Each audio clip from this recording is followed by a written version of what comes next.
T.S.. ইলিয়টের সাহিত্যকর্মগুলো আজকে আমরা দেখার চেষ্টা করব। টি.এস. ইলিয়ট ছিলেন একজন মডার্ন পোয়েট। তিনি আমাদের সকল চাকরির পরীক্ষার জন্য খুবই গুরুত্বপূর্ণ। টি.এস. ইলিয়টের যে সকল সাহিত্যকর্ম রয়েছে তার মধ্যে সবচেয়ে বিখ্যাত যে সকল সাহিত্যকর্ম সেগুলো আমি একটি গল্পের মাধ্যমে এখানে দেখানোর চেষ্টা করেছি। আশা করি এই গল্প যদি আপনারা মনে রাখতে পারেন তাহলে টি.এস. ইলিয়টের যে সকল সাহিত্যকর্ম রয়েছে সেগুলো খুব সহজেই মনে রাখতে পারবেন। প্রথমে কয়েকবার শুধু গল্পটি পড়বেন। কি কি কবিতা লিখেছে এগুলা পড়ার দরকার নাই, শুধু গল্পটি ৩-৪ বার পড়ার পর এমনি আপনার গল্পটা আপনার মাথায় এসে যাবে। গল্পটা এসে যাওয়ার পর তারপর যখন আপনি তার কবিতা কি, এটা দিয়ে কি বুঝিয়েছে, এটা যখন পড়বেন তখন আপনার জন্য সহজ হয়ে যাবে। তো চলুন শুরু করা যাক।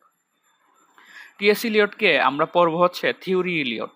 তাহলে কিভাবে মনে রাখবো যে থিওরি ইলিয়টকে পড়বো আমরা, টি দিয়ে থিওরি ইলিয়ট হচ্ছে পড়ব। তো তার কাহিনীটা আমরা দেখি যে থিওরি ইলিয়ট মডার্ন পোয়েট ছিল। তার বিখ্যাত থিওরি হচ্ছে ওয়েস্টল্যান্ডে একা বসে লাভ সং শুনতে হবে। তার মানে থিওরি ইলিয়টে কি থিওরি দেয় যে ওয়েস্টল্যান্ডে বসে একা একা লাভ সং শুনতে হবে।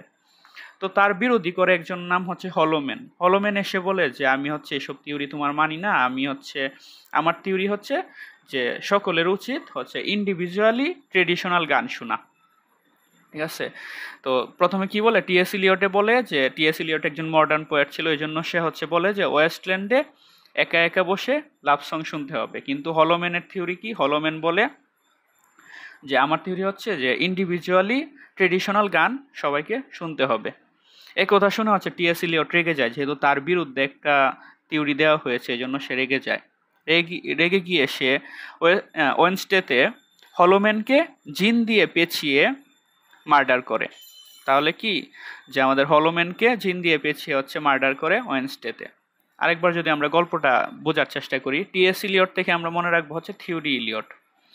টি.এস. ইলিয়ট মানে থিওরি ইলিয়ট কি থিওরি দেয়? ওয়েস্টল্যান্ডে বসে একা লাভ সং শুনতে হবে। হলোম্যান বলে যে আমি তোমার থিওরি মানি না, আমার থিওরি হচ্ছে ইন্ডিভিজুয়ালি ট্রেডিশনাল গান শুনতে হবে। এই কথা শুনে হচ্ছে ইলিয়ট কি করে? ওয়েনসডেতে হলোম্যানকে জিন দিয়ে পেঁচিয়ে হত্যা করে বা মার্ডার করে। তো থিওরি থেকে আমরা কি মনে রাখতে পারি? Theory of objective correlative. তারপর মডার্ন পোয়েট, তিনি হচ্ছে একজন মডার্ন পোয়েট ছিল। তারপর ওয়েস্টল্যান্ড হচ্ছে তার বিখ্যাত একটি কবিতা।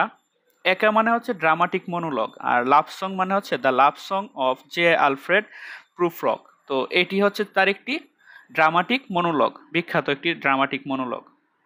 তারপর হচ্ছে হলোম্যান তার আরেকটি বিখ্যাত কবিতা। তারপর ট্রেডিশনাল অ্যান্ড ইন্ডিভিজুয়াল ট্যালেন্ট, এই ট্রেডিশনাল অ্যান্ড ইন্ডিভিজুয়াল ট্যালেন্ট এটা তার হচ্ছে আরেকটি বিখ্যাত কবিতা।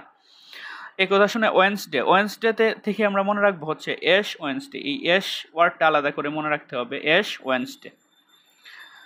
জিন দিয়ে মনে রাখবো হচ্ছে জেরন শিয়ন। আর মার্ডার হচ্ছে তার একটি বিখ্যাত নাটক, মার্ডার ইন দ্য ক্যাথেড্রাল। তো আমরা যদি তার সাহিত্যকর্মগুলোর নামগুলো আরেকবার দেখি,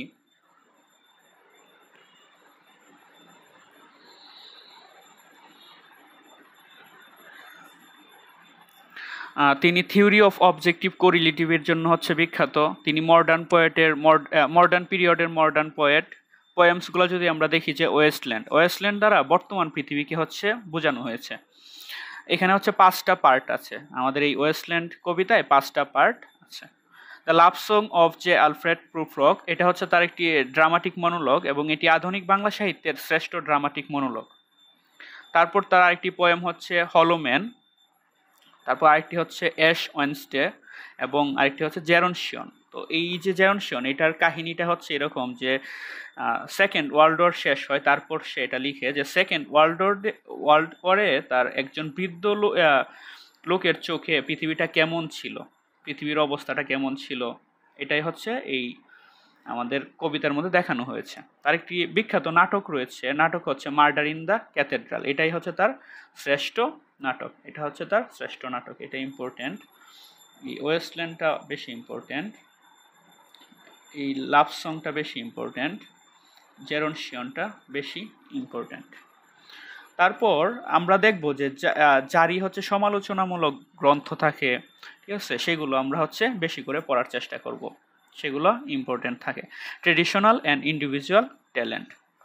রবীন্দ্রনাথের তীর্থযাত্রা যে কবিতাটি রয়েছে, এটি হচ্ছে টি.এস. ইলিয়টের জার্নি অফ দ্য ম্যাগি, এই যে কবিতাটি রয়েছে এই কবিতার হচ্ছে অনুবাদ। তো এইগুলা থেকে আমাদের হচ্ছে বেশিরভাগ সময় টি.এস. ইলিয়ট থেকে কোয়েশ্চেন আসে, তাছাড়াও একটি বই থেকে হচ্ছে পড়ে নেবেন। তো আরেকবার যদি আমি গল্পটি বলি যে থিওরি ইলিয়ট, টি.এস. ইলিয়ট মানে হচ্ছে থিওরি ইলিয়ট। থিওরি ইলিয়ট হচ্ছে মডার্ন পোয়েট ছিল, তার থিওরি ছিল হচ্ছে ওয়েস্টল্যান্ডে একা বসে লাভ সং শুনতে হবে। তো হলোম্যান হচ্ছে তার বিপরীত ছিল। হলোম্যান বলে যে আমি তোমার এইসব থিওরি মানি না, আমার থিওরি হচ্ছে সকলের উচিত ইন্ডিভিজুয়ালি ট্রেডিশনাল গান শোনা। একথা শুনে হচ্ছে টি.এস. ইলিয়ট রেগে যায়। টি.এস. ইলিয়ট কী করে, ওয়েনসডেতে হলোম্যানকে জিন দিয়ে পেঁচিয়ে মার্ডার করে। আশা করি এই গল্পটা যদি আপনারা মনে রাখতে পারেন তাহলে টি.এস. ইলিয়ট সম্পর্কিত যে সকল কোয়েশ্চেন আসছে সবগুলো আশা করি পারবেন। ধন্যবাদ।